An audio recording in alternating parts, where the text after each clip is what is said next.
Pues yo creo que vamos a dar paso ya a la siguiente mesa de eficiencia energética de edificios. La mejora del conjunto de los edificios desde el punto de vista sostenible es el pilar del programa de rehabilitación para la recuperación económica y social en entornos residenciales, financiado con 3.420 millones de euros de los 6.820 millones en ayudas europeas para el Plan de Rehabilitación y Regeneración Urbana General.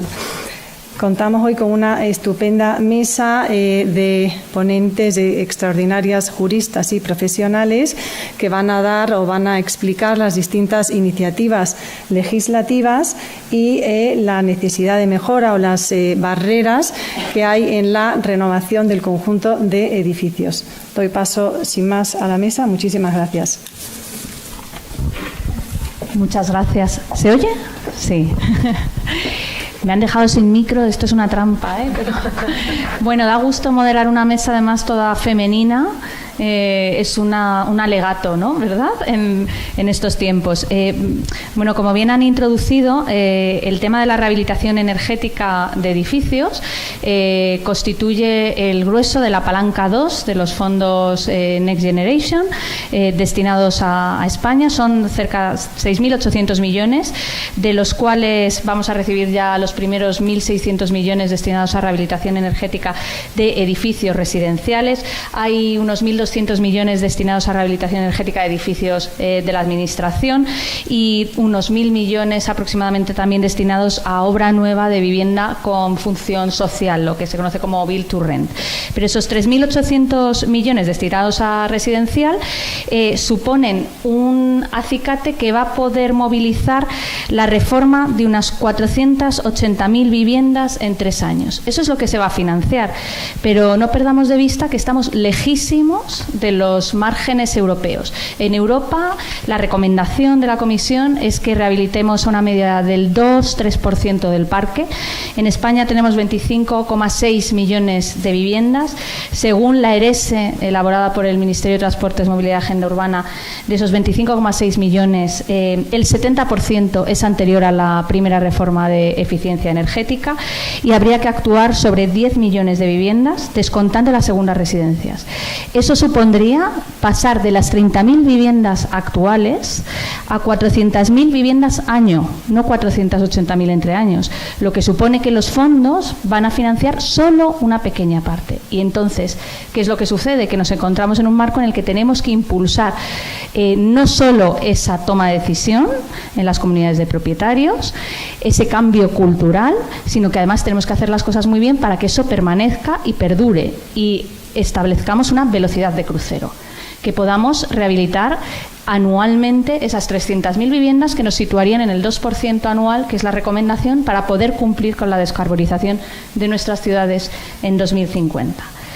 Con lo cual, las ayudas que van a venir son muy bienvenidas, son necesarias, tienen que venir acompañadas de incentivos fiscales, de una serie de cambios normativos.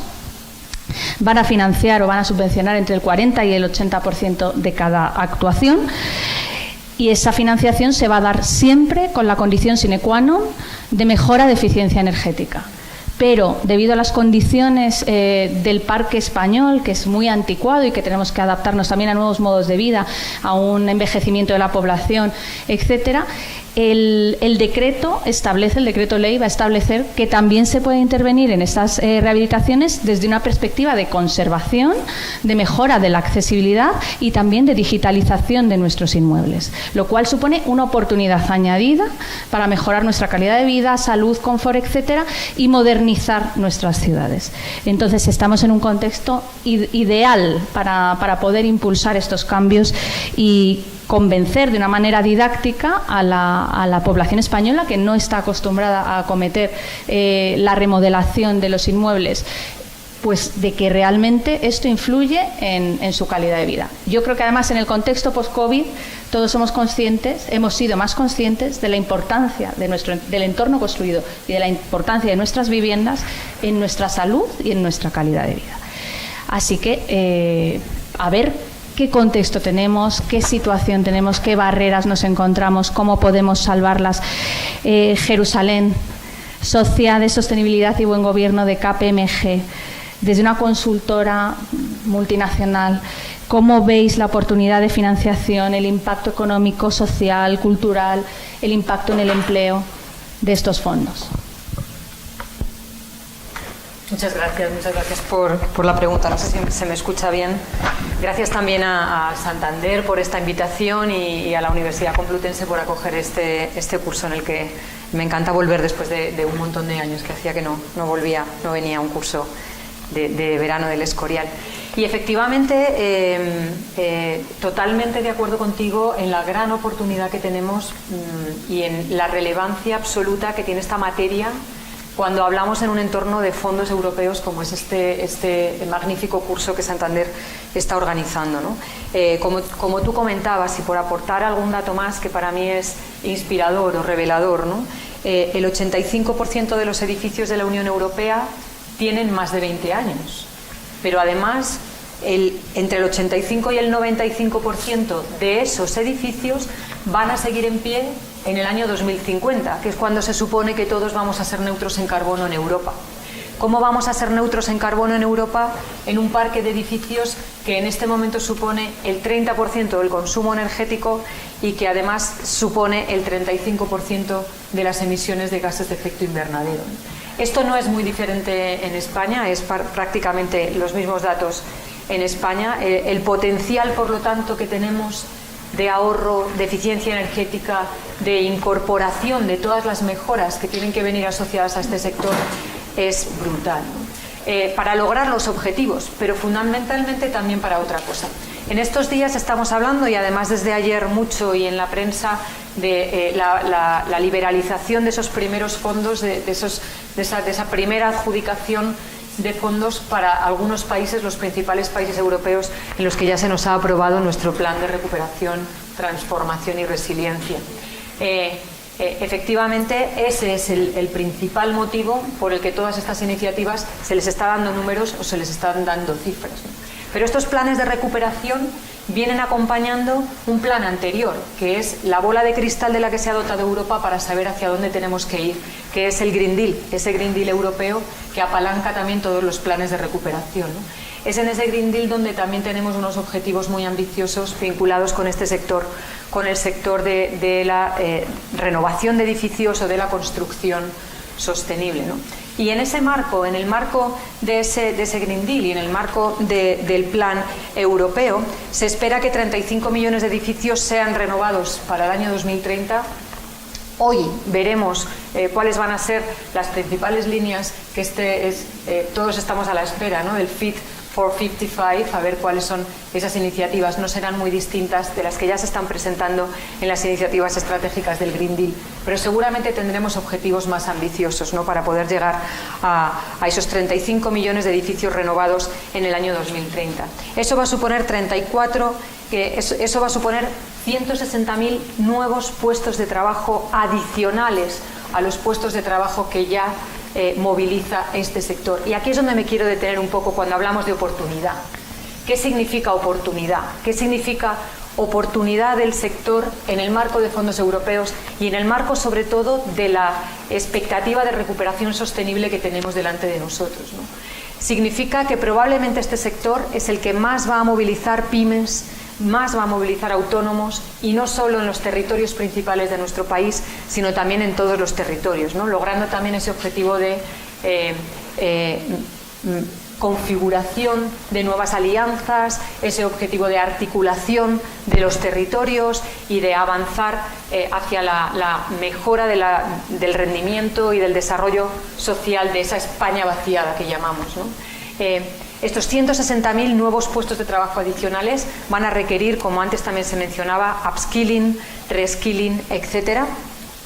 Y por tanto tenemos una gran oportunidad para poder desarrollar no solo grandes proyectos que movilizan muchos recursos, pero solo para grandes compañías que tengan la capacidad de abordarlos, sino también en este caso sectores donde las pymes y los autónomos están muy implicados, ¿no? Aquí hablamos de cambios de la envolvente térmica, de sustitución de instalaciones de generación térmica por combustibles o combustibles de origen fósiles por otros renovables, de geotermia, generación renovable para el autoconsumo, la mejora de la iluminación y muchas otras actividades, incluyendo también innovación requerida para nuevos mecanismos, los electrodomésticos, los utensilios que se van a tener que instalar, ¿no? Que también movilizan compañías de todos los tamaños en nuestro país. Ahí tenemos una enorme oportunidad de articulación. Una oportunidad que sin duda va a generar desarrollo económico y que, como tú también mencionabas, contribuirá al bienestar y al bienestar social. 34 millones de europeos no pueden calentar sus casas, según los datos, ¿no? 34 millones de europeos. Entre otras cosas por la ineficiencia de sus edificios, ineficiencia energética de sus edificios, ¿no? La contribución a la renovación de estos edificios también contribuirá a reducir estas enormes brechas y estas desigualdades. Pero los retos son muchos y lo estamos viendo ahora. Antes Cani hablaba sobre el tema de las facturas de la luz y los cambios de hábitos que vamos a tener que aplicar o no, y se está generando mucha controversia también en Europa. España es el país más ambicioso.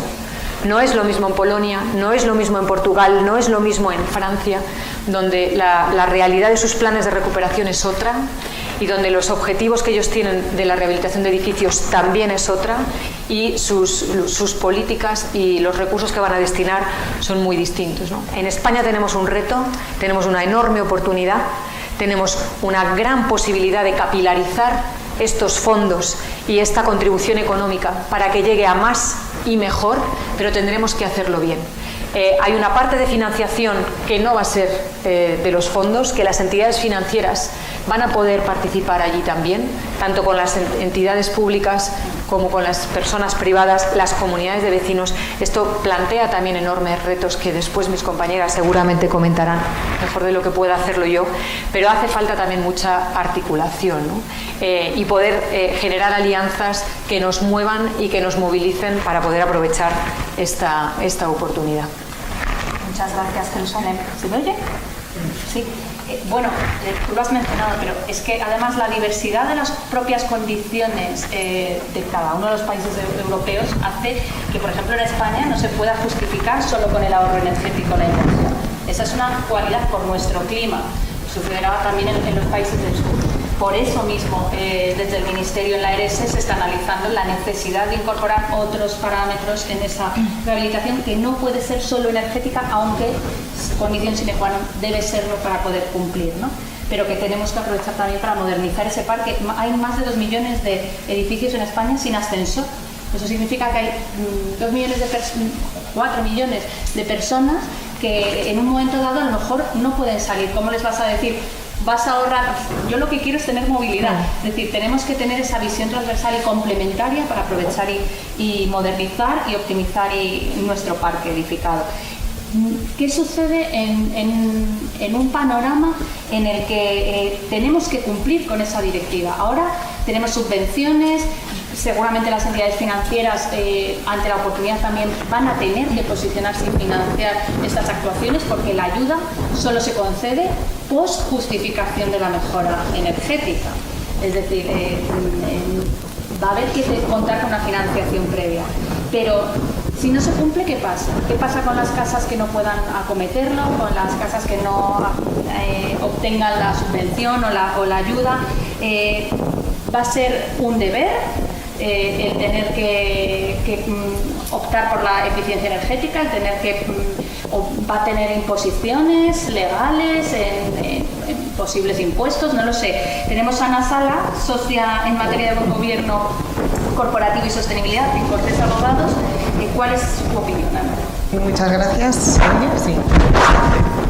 Bien, pues muchísimas gracias. Un placer estar aquí en estos cursos y otra vez en la universidad después de muchos años, que siempre es un placer volver a la cuna del conocimiento.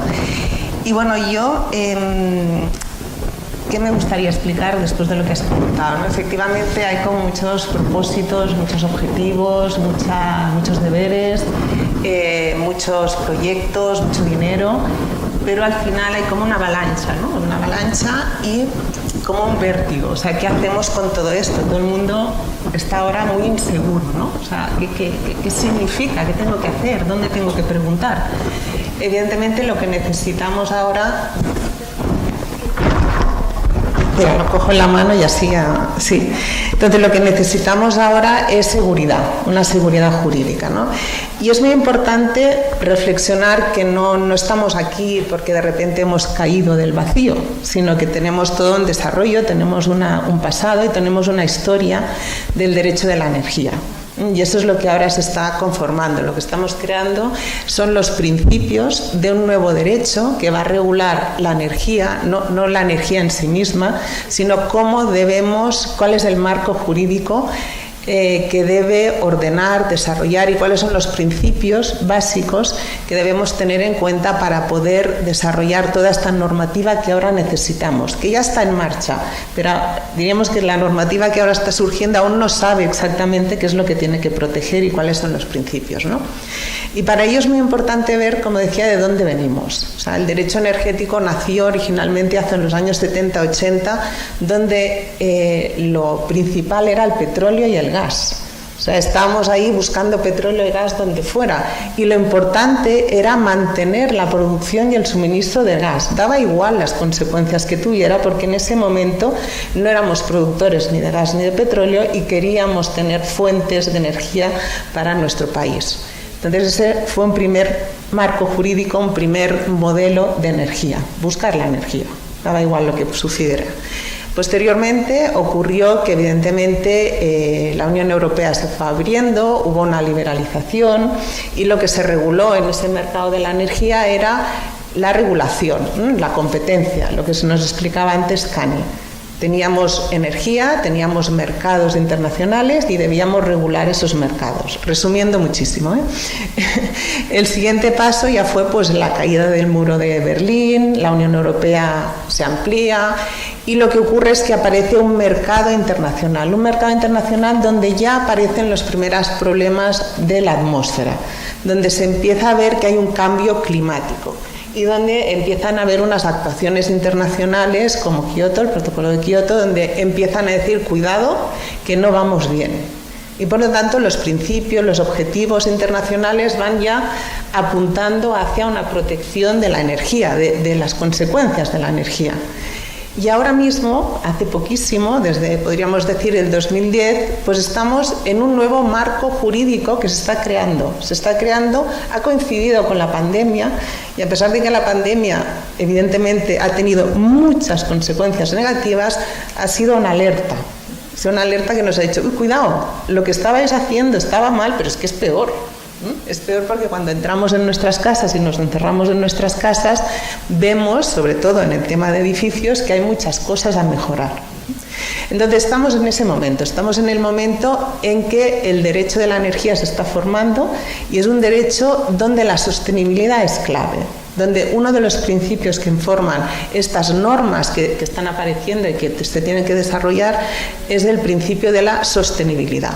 Y junto a esto, este principio hay otros. Hay el principio de la justicia energética, tenemos que evitar la pobreza y tenemos que mejorar a la gente que evidentemente no tiene calefacción ni ascensores. Y también hay un principio importantísimo que es el principio de la eficiencia. O sea, la sostenibilidad y la eficiencia son dos cosas distintas. Y estamos hablando ahora de la eficiencia energética en los edificios. Entonces, ¿qué quiere decir la eficiencia energética? La eficiencia energética quiere decir, en el fondo, que debemos ahorrar energía, debemos producir energía buena, pero sin perder el confort. O sea, y no es una crítica, pero que nos cambien los horarios de utilizar la lavadora, pues no sé si es confortable o no. Pero bueno, eso es un pequeño detalle. Pero para entender lo que significa la eficiencia energética. La eficiencia energética tiene que ser mantener el mismo confort, pero ahorrando energía y que la energía que produzcamos sea sostenible. Es muy importante ver el paralelismo de la eficiencia energética con las fases que he visto anteriormente. Evidentemente, en la época del petróleo no había ninguna eficiencia energética, no se buscaba, y empezó a surgir la eficiencia energética o algo parecido cuando empezó a haber las técnicas necesarias para controlar la energía. Cuando aparecieron los ordenadores, evidentemente se empezó a controlar la energía, no a ser una energía energética, pero sí a controlarla. Y evidentemente ahora, ya con todas las novedades que tenemos, la digitalización, con las las baterías de electricidad, con el hidrógeno, ahora ya tenemos los medios suficientes para ser sostenibles y eficientes y controlar toda la energía. O sea que estamos en un momento en que tenemos los medios y los tenemos que ordenar. Y el derecho sirve para eso. Entonces, el derecho nos tiene que dar la seguridad jurídica, pero tiene que ser un derecho que piense en todos los actores que están implicados. O sea, este derecho de la energía tiene que pensar pues en la Unión Europea en sí misma como poder legislativo, en los estados, en las comunidades autónomas, en el caso de España, en las diputaciones, en los municipios. Tiene que pensar pues en los empresarios, las sociedades cotizadas que son distintos a los empresarios pequeños. Tiene que pensar en los ciudadanos, tiene que pensar en los promotores, tiene que pensar en todos los actores que están implicados.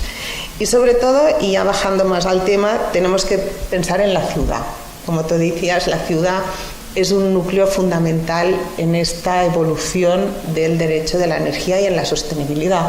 ¿Por qué? Porque ahí se agrupa, evidentemente, la mayor parte de personas y ahí se agrupa también todo lo que es la relación de la movilidad, de los edificios, de los residuos. O sea, ahí converge muchos elementos que ahora es el momento de reconvertirlos.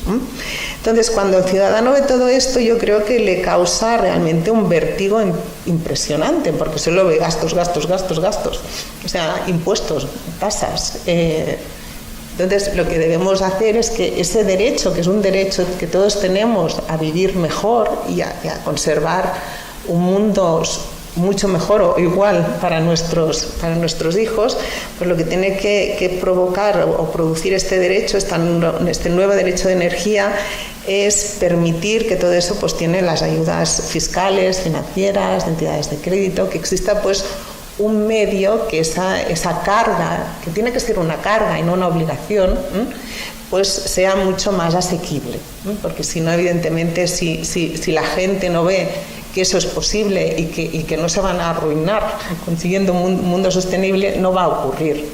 Y la sostenibilidad lo que tiene es que todos y cada uno de ellos, incluso los niños más pequeños, deben estar implicados y deben ser conscientes de que eso debe ocurrir, ¿no? Y para ello pues es necesario, como decía, una normativa específica. Y para terminar y para situarnos en España, ¿no? Uno de los temas importantes en España, y hay un ejemplo importante ahora de una normativa que se tiene que transponer, es que evidentemente la mayoría de impulso a día de hoy viene de la Unión Europea, porque efectivamente esa armonización es importantísima, ¿no? Y en el tema de edificio, la certificación de la eficiencia también es muy importante desde Europa y desde la necesidad de transponer. Entonces, en España tenemos un sistema donde tenemos el Estado y tenemos las comunidades autónomas. Y en el tema de la eficiencia energética, pues hay una dificultad en cuanto a la definición de quién es competente o no es competente en el desarrollo de estas materias. Lo que sí que está claro, y así lo establece la Constitución española, es que quien tiene la obligación de transponer las directivas es el Estado español. Entonces, aquí no hay ninguna duda. Sin embargo, ya cuando entras en la competencia directa, ahí hay matizaciones de si realmente todo el tema energético le corresponde al Estado o no, y efectivamente no le corresponde, sino que hay un reparto que, diríamos, de forma sencilla, lo que hace el Estado es establecer las bases generales que deben ordenar todo el territorio, y luego, en el caso de la energía, y luego ya cada una, y medio ambiente, y ya cada una de las comunidades autónomas desarrollan las partes técnicas. Y eso es lo que está o debe ocurrir ahora con el tema de la certificación energética, que es un punto básico, porque es el que nos permite medir y certificar y dar transparencia de si los edificios o no son eficientes. Entonces, se ha aprobado recientemente el Real Decreto en junio, y que por lo tanto lo que hace es trasladar casi ya todo lo que había en la directiva en España, porque estábamos incumpliendo, y ahora las comunidades autónomas pues tendrán que aplicar y actualizar este Real Decreto a cada una de las comunidades autónomas. O sea que en ese punto es otro tema muy importante. Gracias. Muchas gracias, Ana. Bueno, además es que estáis diciendo cosas interesantísimas, que es importante que crucemos todos la información y que el ciudadano la disponga de ella, porque efectivamente se encuentra ante una avalancha de noticias, una ola de renovación, la palabra sostenibilidad en todos los anuncios, en todos los productos, a veces simplemente como un lavado de cara. Lo que está claro es que actuar sobre el parque edificado supone actuar a largo plazo, por lo tanto las propuestas tienen que ser integrales, se tiene que contar con todos los actores, como ha dicho Ana.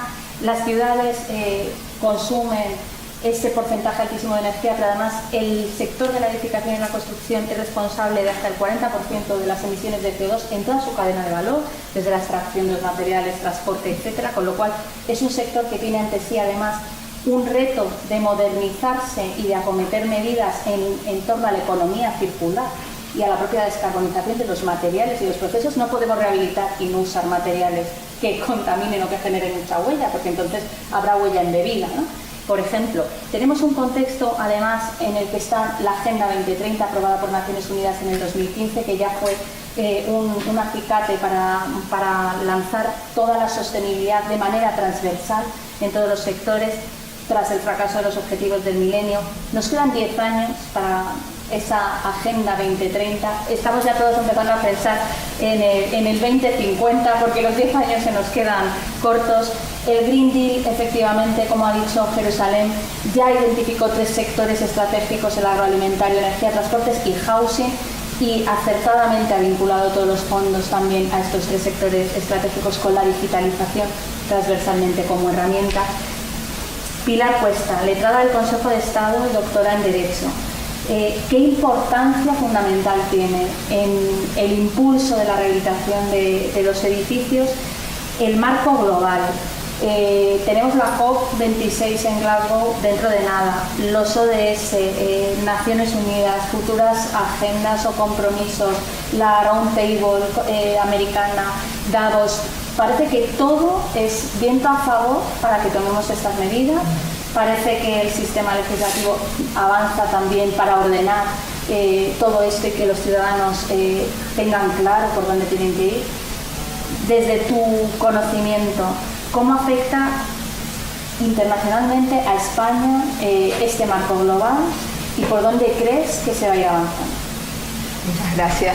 Lo primero, agradecer tu presentación y al Banco de Santander y a la Universidad Complutense la invitación para estar aquí hoy en esta reunión tan interesante.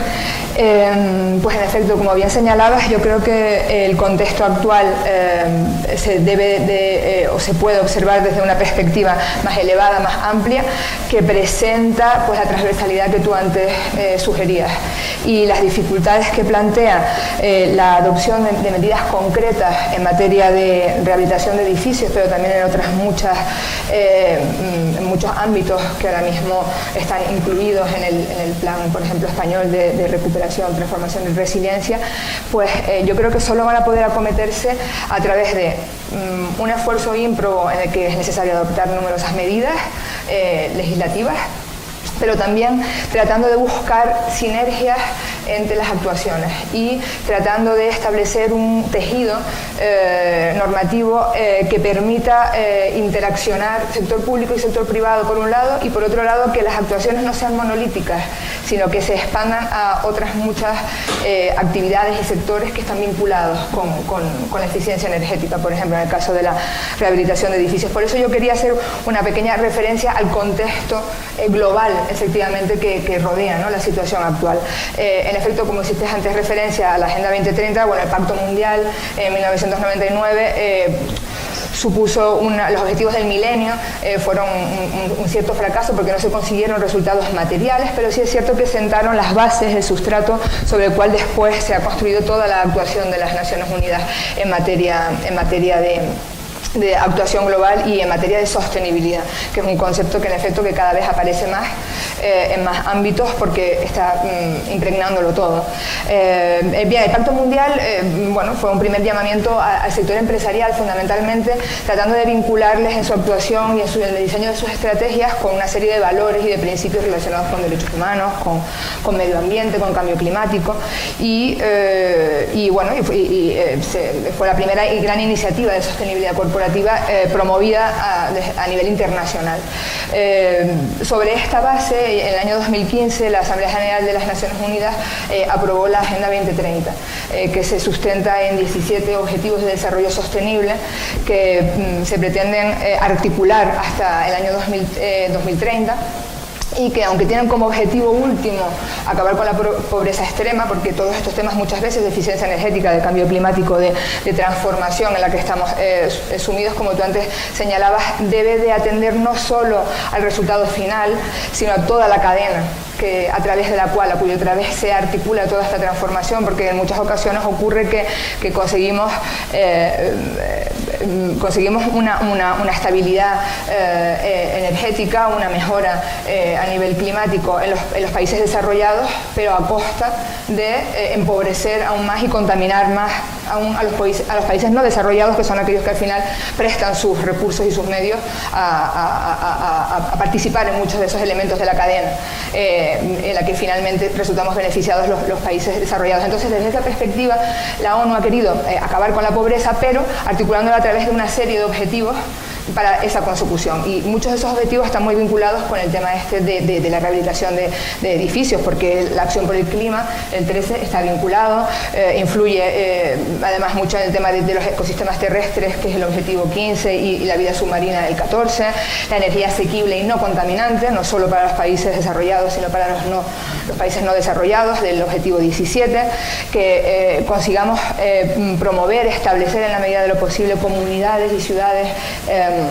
sostenibles, que es el ODS 11, acciones en materia de producción y consumo responsable, el ODS 12. Entonces, es decir, hay una perspectiva global amplia dentro de la cual se puede incardinar toda esta actuación a nivel global, pero también a nivel regional y también a nivel nacional e incluso después a nivel de molécula. Y con esto quiero enlazar con la actuación que ha tenido lugar en estas materias por empuje, desde luego, de la ONU, pero también porque la Unión Europea es cierto que ha sido pues bastante líder en todo el tema de la descarbonización. La aprobación del Pacto Verde Europeo, del Green Deal, contiene 50 acciones concretas a llevar a cabo con objeto de convertir a Europa en el primer continente climáticamente neutro antes de 2050.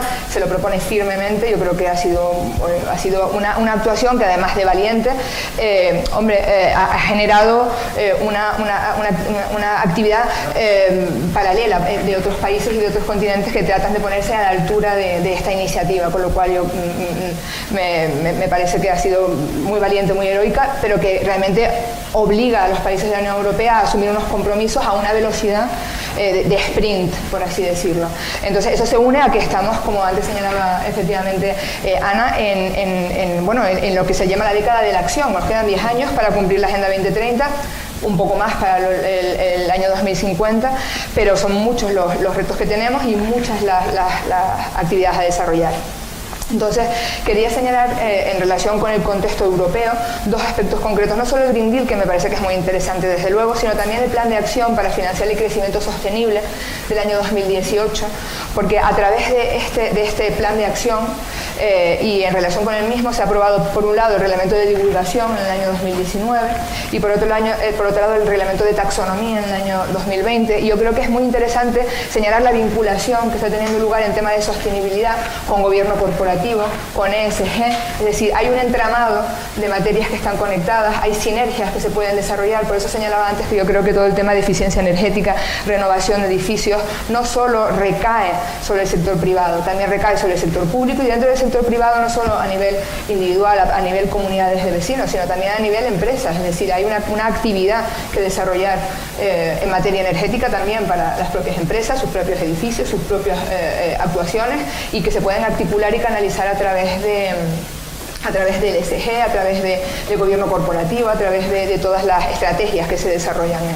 a nivel empresarial, con lo cual por eso yo creo que hay una perspectiva global que es interesante integrar a la hora de acometer las reformas legislativas que hacen falta para conseguir utilizar de manera óptima todos los fondos que nos vienen. Y en relación con esta es la segunda de las cuestiones que quería hacer referencia en relación con la iniciativa legislativa europea en la materia, que es la del Green Deal, el Pacto Verde Europeo, uno de cuyos instrumentos es el mecanismo de recuperación y resiliencia, que trata de conseguir una Europa más verde, más ecológica, una Europa más digital y una Europa más resiliente, ¿no? Más capaz de sobreponerse ante adversidades imprevisibles, ¿no? Como ha sido la COVID. y de hecho cada vez más se demuestra que las estrategias que implementan riesgos futuros y establecen una visión global de posibles riesgos en estos ámbitos, energético, medioambiental, climático, empresarial, de gobierno, corporativo, social, de impacto social de la actividad empresarial, pues son más resilientes después porque han contemplado riesgos que en ocasiones tienen lugar, como ha ocurrido con la COVID. Entonces, este mecanismo de recuperación y resiliencia para España es muy importante. España efectivamente ha aprobado ese plan de recuperación, transformación y resiliencia, 3 grandes ejes sobre los que pivota la inversión verde, la transformación digital y llevar a cabo políticas expansivas que incrementen el techo de gasto, pero que consigan a medio y largo plazo una transformación del tejido empresarial, una transición del modelo productivo español, y para ello hace falta hacer un esfuerzo realmente notable. No solo por parte del legislador, también por parte de la administración que ejecuta las políticas públicas, y también por parte del sector privado que está haciendo un esfuerzo notable de adaptación en plazos muy breves a toda esta vorágine normativa. Bien, dentro del plan de recuperación, transformación y resiliencia, yo quería señalar por último que se diseña un modelo de gobernanza sobre 10 palancas, que antes Ángela hacía referencia, nuestra moderadora, sobre 10 palancas y 30 proyectos tractores, que están muy vinculados, algunos de ellos, al tema de la eficiencia energética y la rehabilitación de edificios, pero que en efecto están vinculados también con otras actividades, y quería aquí poner de manifiesto cómo, pues en efecto, el impulso a infraestructuras y ecosistemas resilientes es muy importante. La palanca 2 y va a ser destinatario de un 12,2% de los fondos europeos que lleguen a España, pero como es preciso ponerlo en conexión con la agenda urbana y rural, la palanca 1, que va a ser destinataria de un 16% de los fondos, como yo creo que es necesario crear sinergias entre ambas, y por otro lado la palanca 3, la transición energética justa e inclusiva, que también es merecedora de una gran cantidad de los fondos, un 8,9% de los mismos, y que precisa también una importante reflexión, porque además, como antes señalaban tanto Jerusalén como Ana, el tema de la eficiencia energética desde luego es un tema de responsabilidad medioambiental, es un objetivo en el proyecto de descarbonización europeo para 2050, es un tema de justicia porque afecta notablemente al confort vital de la convivencia humana, es decir, no poder poner calefacción en invierno, ponerlo en determinados horarios, o no poder utilizar refrigeración en verano o en momentos determinados únicamente, afecta, ¿no?, a la calidad. Y además todo ello incide además de manera notable en la economía. Yo venía escuchando la radio y un análisis bursátil sobre cómo la bolsa baja porque hay incertidumbre, porque hay problemas, temores de inflación, porque la capacidad adquisitiva disminuye, en gran medida como consecuencia del incremento del precio de la energía. Es decir, al final hay una multitud de factores que inciden en la situación actual, en la eficiencia energética, la rehabilitación de edificios, y yo creo que es necesario quizás hacer una pausa y una reflexión detenida de las medidas a adoptar, porque es necesario hacer muchas cosas todavía para poder optimizar la llegada de los fondos a España, a utilizar los fondos desde luego, a hacer una reforma normativa clara que permita dotar el sistema de asideros sólidos a la hora de abordar las actuaciones. Por otro lado, tratar de incorporar mecanismos que atemperen el alto coste que tiene la realización de las inversiones, que por supuesto son rentables, ya no solo desde la perspectiva de la responsabilidad medioambiental, sino desde la pura y estrictamente económica. Aporta mucha rentabilidad a medio y largo plazo, pero que a corto plazo perjudica y que además pues, el ser humano es cortoplacista por naturaleza y más en lo económico. Entonces plantea un problema. Hay que diseñar mecanismos, incentivos fiscales que promuevan la eficiencia energética, sobre todo del sector privado, individual, particulares y también empresarial, que valga la pena, ¿no?, abordar esas reformas tan importantes, que haya incentivos económicos a nivel fiscal. Y bueno, yo creo que queda todo un panorama que transitar, todo un conjunto de oportunidades que explotar y camino por andar, pero también son muchas oportunidades de hacer cosas importantes y positivas que optimicen no solo a nivel energético, sino también económico y climático en España. Muchas gracias, Pilar. Es muy difícil moderar esta mesa porque cada una de las ponentes saca a reducir un montón de temas que quedarían para una mesa per se, ¿no? O sea, el tema de multiescala, ¿no? El tema de hablar de la escala desde lo global a lo nacional. Tengamos en cuenta que el movimiento europeo del Green Deal al final también es una estrategia sociopolítica fantástica después de un Brexit, ¿no? Entonces también recuperar ese liderazgo mundial a través del Green Deal fue muy hábil y además aprovechando una concienciación cada vez mayor social, ¿no? Pero también tengamos en cuenta que Europa es responsable solo del 9 y poco por ciento de las emisiones del CO2. Eso en el contexto global supone muy poquito. Es decir, la concienciación está muy bien que la tengamos, pero si no actuamos en otros contextos, por ejemplo África, que en el 2050 va a tener más del 40% de la población y aunque mantuvieran las emisiones per cápita ya sería una bomba de relojería, pues estaremos cometiendo un error, ¿no? Porque al final se trata de globalidad. Pero en esa multiescala está muy bien global, Europa, España. ¿Qué sucede en el ordenamiento jurídico español? ¿Cómo se transponen los tratados, las directivas? ¿Cómo transponemos al derecho nacional, ¿no? ¿Qué aporta la Renovation Wave al derecho nacional? Tenemos a Carmen Plaza, profesora titular de Derecho Administrativo de la Unión Europea de la Universidad de Castilla-La Mancha y letrada del Tribunal Constitucional. Muchas gracias por la presentación, muchas gracias por la invitación para estar aquí hoy con todas vosotras, con todos ustedes, Carlos Santander y la Universidad Complutense, mi casa de origen. Bueno, la verdad es que habéis puesto de manifiesto todas y cada una de vosotras de una manera u otra la importancia que tiene la Unión Europea. 3 décadas impulsando a nivel global los objetivos de lucha contra el cambio climático. Se propuso ser un agente líder internacional a la hora de promover los compromisos como en el Protocolo de Kioto o el Acuerdo de París.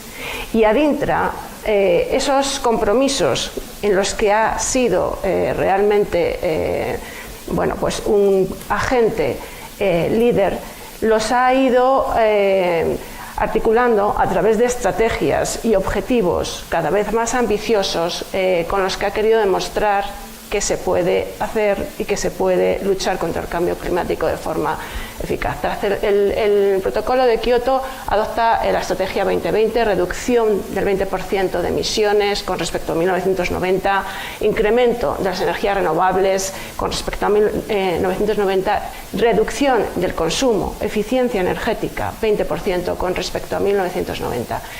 Objetivos que se van a incrementar a raíz del Acuerdo de París, porque en el año 2016 adopta un nuevo paquete de energía y clima que va a incrementar esos objetivos para, en materia de eficiencia energética, por ejemplo, asumir un objetivo de 32,5. Y además después, como habéis mencionado, en el Green Deal, ya a finales de 2019, se asume un objetivo ambicioso del 55% de reducción de emisiones y el objetivo de alcanzar una economía neutra desde el punto de vista de carbono. En ese marco, eso no solamente son estrategias ni negociación afuera, sino que se ha reflejado en normas muy importantes que son las que han hecho que nuestro ordenamiento incorpore una serie de instrumentos fundamentales para avanzar en la eficiencia energética.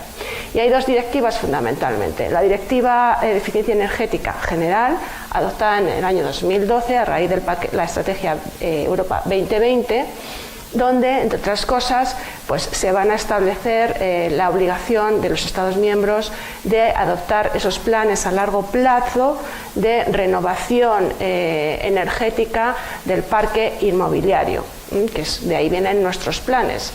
Va a establecer exigencias de ahorro energético y de mecanismos para medir y certificar esos ahorros.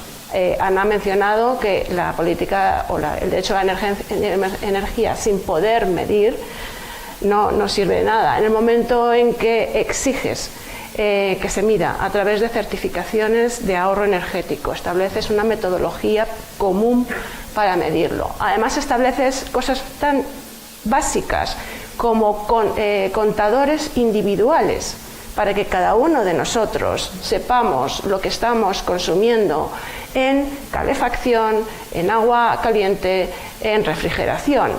Es una exigencia de la directiva, los contadores, y es una exigencia de esa directiva también en su momento que los edificios que tienen sistemas centralizados de calefacción y refrigeración se establezcan mecanismos para que cada persona que habita en esos edificios puedan saber cuál es la parte, cuál es el consumo que le corresponde. Si no sabemos lo que consumimos, no podemos ahorrar.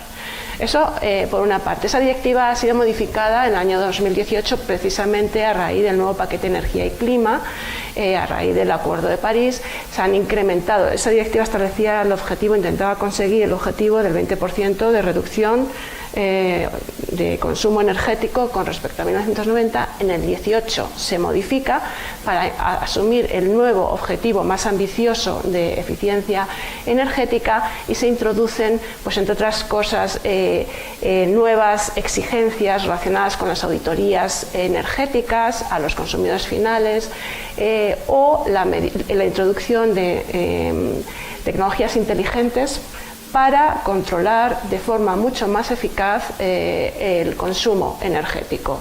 Contadores, también el tema de contadores. Las inspecciones también se van a regular de forma mucho más intensa. Y por otro lado tenemos paralelamente una directiva específica de eficiencia energética en los edificios. Y esa directiva es la que ha regulado unos requisitos mínimos en la construcción de edificios, también para la renovación de edificios, sus componentes y en temas como calefacción, refrigeración, iluminación, ventilación, que haga que los edificios sean mucho más eficientes. Los nuevos, desde luego, que van a tener que seguir unas normas específicas que en el caso de España se recogieron, esta directiva también se adopta por primera vez en el 2012, en el Código Técnico de Edificación, para los nuevos edificios, pero para los viejos, cuando se renuevan, tienen que seguir también una serie de criterios para mejorar la eficiencia energética. Además, se introduce el instrumento que habéis mencionado de la certificación energética de los edificios, que España lo hizo al principio mal. Tenemos una cierta tradición de llegar a veces tarde.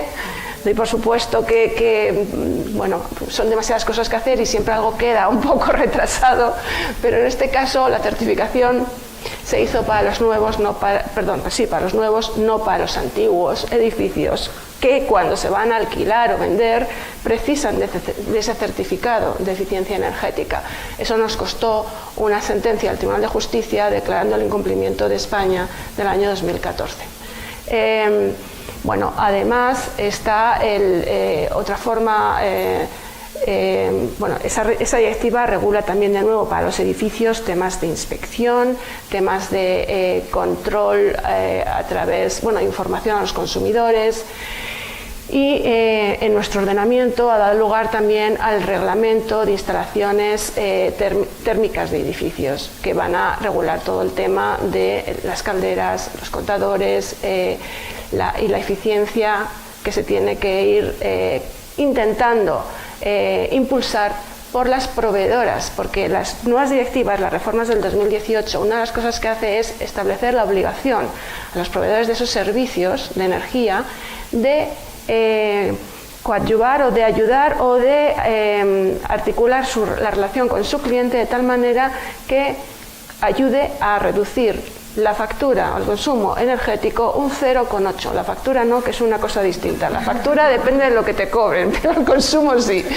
El consumo en un 0,8% al año. Es una obligación que se impone a los operadores, que tienen que también facilitar el tema de las auditorías a grandes consumidores finales, pues hoteles, centros comerciales, etcétera. Por ejemplo, se exige que haya estructura para recarga de vehículos eléctricos Entre otras cosas, bueno, por mencionar solo alguna de las cuestiones que han introducido, que se han introducido, como digo, en el Código Técnico de Edificación, que se ha tenido que ir modificando al hilo de estas directivas, no siempre puntualmente se ha hecho, en ocasiones hemos incurrido en incumplimiento. También el reglamento de instalaciones térmicas de edificios, que se ha modificado, creo que lo habéis mencionado alguna de vosotros ahora, el mes de junio, y el reglamento que regula el procedimiento de certificado energético de edificios, que se ha modificado también ahora recientemente en marzo, precisamente para introducir mecanismos que permitan a los registros de esos certificados tener información que permita controlar cómo está evolucionando todo esto, porque si no lo medimos es como si no existiera. Si no somos capaces de medir lo que estamos ahorrando, no es toda una quimera. Necesitamos medir, por eso los contadores, por eso las auditorías, por eso toda la metodología introducida.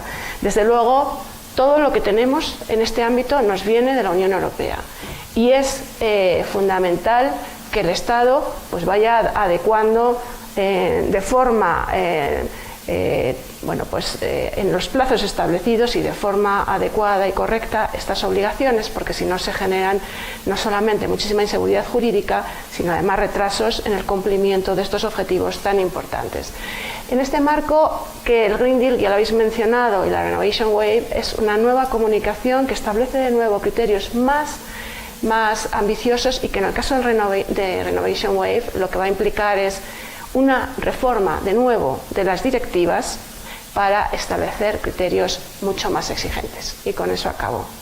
Muchísimas gracias, Carmen. Bueno, ya para terminar tenemos a Cristina Coto, socia del despacho Mavens. Hemos mencionado al principio que según el propio Ministerio hay que actuar sobre 10 millones de viviendas, pero que los fondos europeos van a financiar ya directamente 480.000 actuaciones. Eso supone un mínimo de 800.000 charlas con propietarios que tienen que tomar la decisión, y todos sabemos que el 85% del parque es comunidad de propietarios, son propiedad horizontal, y con las dificultades que eso conlleva para la toma de decisiones. En los grupos que nosotros hemos articulado desde el observatorio, con el notariado, economistas, etcétera, se hablaba de robustecer la representación del presidente de la comunidad de los propietarios, de establecer posibles privilegios legales para el cobro preferente sobre las cuotas de la comunidad de propietarios en las deudas de obras de rehabilitación. ¿Qué tenemos que cambiar? ¿Qué obstáculos nos encontramos para que realmente podamos acceder a esta financiación en las comunidades? Muchas gracias y buenos días a todos. Muchísimas gracias al Banco Santander, especialmente a Alicia y a Isabel, y a la Universidad Complutense por organizar estas jornadas y por permitirme a mí participar. Como decía nuestra moderadora, yo lo que me voy a centrar son las modificaciones que tiene que hacerse en el ordenamiento jurídico español para que esa segunda política palanca de rehabilitación de los edificios salga adelante. Y como por razones de tiempo evidente no puedo enumerar todas las modificaciones, me voy a centrar en dos partes: en las de carácter fiscal, que se han aludido a lo largo de esta mañana, y en la reforma de la Ley de Propiedad Horizontal y la necesidad de reformar el sistema actual de las comunidades de propietarios. Comenzando por la parte fiscal, yo lo que quería poner un poco de manifiesto y para que sirva de reflexión es lo siguiente: la fiscalidad verde, basada en un primer principio, el que contamina, paga. Personalmente, a mí no me gusta establecer nuevos impuestos para las emisiones de CO2, sino que yo soy firme defensora del cumplimiento voluntario de los impuestos si establecemos incentivos, desgravaciones, bonificaciones, deducciones, que muchas están por crear. Si pensamos, por ejemplo, en el impuesto sobre la renta, en el tramo estatal no existe ninguna deducción, ni desgravación, ni bonificación. Existe en el tramo autonómico, pero solo en algunas comunidades autónomas, en Galicia, en Cataluña, en las Islas Baleares y Canarias, con un tratamiento desigual. Pero en el tramo estatal no hay nada. Tampoco hay en el impuesto de sociedades. No existe ninguna deducción, bonificación que se podía introducir muy parecida a la que existía hasta el año 2015 sobre las inversiones repercusiones medioambientales. Si pensamos en el IVA, es verdad que las obras de rehabilitación energética tienen el tipo reducido del 10, pero si miramos a nuestro país vecino, como puede ser Francia, tiene un tipo del 5,5, que quizás lo podríamos importar. La ley de haciendas locales sí que tiene algunas medidas de cara a las bonificaciones para estas inversiones de rehabilitación.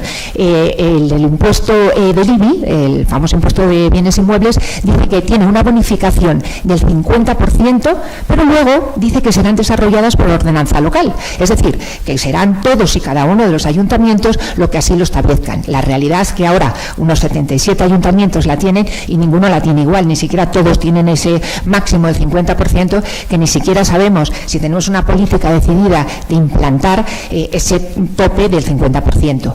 En el impuesto de instalaciones, construcciones y obras hay una bonificación del 95%, pero solo si es energía solar y además condicionada al número de vatios que se contrate. En definitiva, yo creo que para impulsar todas estas políticas de rehabilitación energética es necesario ese cumplimiento voluntario a través de esas bonificaciones, que yo las condicionaría a la certificación energética de los edificios, las que tengan el A, pues una mayor bonificación. En segundo lugar, la famosa reforma de la Ley de Propiedades horizontal y las comunidades de propietarios. ¿Por qué es necesaria? Bueno, pues que, como aquí ya se ha dicho, los fondos no van a cubrir todas las actuaciones de rehabilitación de los edificios. Va a haber que acudir, por ejemplo, a un contrato de financiación, aunque un banco conceda financiación para rehabilitar un edificio, para poner esas famosas placas solares en las cubiertas, para cambiar las ventanas y conseguir un aislamiento térmico, incluso para cambiar la calefacción por la moderna geotermia, que es una energía muy limpia con bombas de calor de aire frío o caliente. ¿Qué pasa? Que para esos contratos de financiación ahora mismo una entidad bancaria se retrae. ¿Por qué? Porque las comunidades de propietarios no tienen personalidad jurídica, todos volver a mí. Lo que dice la Ley de Propiedad Horizontal es, lo primero, se lo debe de devolver la comunidad con los bienes que tenga. Acabamos de ver que son bastantes casos. Y subsidiariamente, los propietarios que estén vinculados por el acuerdo en proporción a sus respectivas cuotas. Y subrayo que estén vinculados por el acuerdo. ¿Por qué? Porque las obras de eficiencia energética, a diferencia de instalar un ascensor, a diferencia de una rampa para el acceso de personas con una cierta minusvalía, no son obligatorias. Tienen que pasar por junta, aprobarse por una mayoría de 3/5 de las que representan las 3/5 partes de las cuotas. Y los que sean votantes disidentes, los que no voten a favor, no quedan vinculados, porque son obras que normalmente superan con creces las 3 mensualidades de cuotas de propietarios. Con lo cual, si a esto le sumamos que después, para reclamar en juicio, el entramado jurídico de la Ley de Enjuiciamiento Civil ya plantea el problema de ¿puede el presidente ir sola a la notaría a suscribir el contrato de financiación y vinculan todos, o tienen que ir todos los propietarios? ¿Se puede ser título ejecutivo o declarativo? ¿Hay que demandar a todos? Sí, hay que demandar a todos. Es decir, una cosa muy complicada. De ahí que, para favorecer que puedan instalarse estas reformas, se plantea, pues le dotamos de personalidad jurídica. Yo personalmente creo que es cargarnos la naturaleza de las comunidades de propietarios, y además al propietario de un local o de un piso tiene los elementos comunes y los elementos individuales. Desfiguraría si esos elementos comunes pasan a un ente con personalidad jurídica. Podemos también decir que son obras obligatorias. Yo le veo un riesgo, porque claro, tú puedes obligar a que puedas hacer una obra de un ascensor, una obra de una rampa, pero a suscribir un contrato de financiación y devolver el dinero, algún juzgado nos dirá que si no lo suscribe, es decir, que si no lo pasamos por junta y ahí no ha dicho nada el propietario, pues atentaría a la tutela judicial efectiva. ¿Podemos tratarlos como créditos refraccionarios? Bueno, quizás al acreedor con esa preferencia le vale. ¿Podemos incluir una afección de los pisos locales como existe para las cuotas de las comunidades de propietarios? Es otra solución. Es decir, que en el ordenamiento jurídico hay necesidad de cambiar las cosas para que todas estas políticas se puedan llevar adelante. Si queremos una financiación para las comunidades de propietarios, habrá que arreglar los problemas jurídicos que ellos nos generan. Y ya con esto acabo, también hay otros aspectos del ordenamiento jurídico a cambiar. Todo se habla de esas energías energías limpias y de los famosos autoconsumos. Yo pongo las placas solares en mi cubierta del edificio y ya tengo mi energía. Cuando da el sol, pues directamente va a transformarse en energía de mi casa. Y luego hay un sistema de almacenamiento de tal manera que cuando no da el sol o cuando hay exceso también de demanda, pues también se genera. Pero también los propios vecinos van a ser partícipes de ser intercambiadores de energía con comunidades energéticas de autoconsumo compartido. Pero hay una figura, y ya con esto termino, que queda por desarrollar legalmente, muy interesante, porque es una fórmula de colaboración pública-privada, que es la comunidad energética local, donde participan la administración pública, los ciudadanos y las pymes. Y de tal manera que el ciudadano, al verse involucrado en la gestión de la propia energía de su casa, es una medida súper incentivadora para moverlo, junto con las fiscales que ya enuncié, a llevar adelante esas obras necesarias de rehabilitación y mejora de los edificios, con ese objetivo de reducir en el 30 las emisiones de CO2 al 33% o la emisión cero del año 2050. Muchas gracias. Muchas gracias, Cristina. Pues gracias a todas las ponentes. Yo creo que hay que hacer una sesión otro día para seguir debatiendo. Gracias a la Universidad Complutense, al Banco de Santander. Solo una cosa que no sé si sois conscientes, el mismo ya ha anunciado que va a proponer una reforma fiscal que tendrá una exención de una deducción de hasta el 60% del IRPF sobre la inversión en obras de rehabilitación, en línea con lo que estás diciendo de necesidad de incentivos fiscales. Así que bueno, parece que todos nos ponemos de acuerdo y lo que hay es que romper los nichos y trabajar todos juntos. Así que espero volver a coincidir también con vosotras y que podamos empujar a que la palanca 2 sea efectiva, se tomen muchas decisiones y realmente haya una ola de renovación en este país, porque repercutirá en el empleo, en la economía y desde luego en la calidad de vida de los ciudadanos y de nuestras viviendas. Así que nada, muchas gracias a todos y nada, continuamos con la jornada.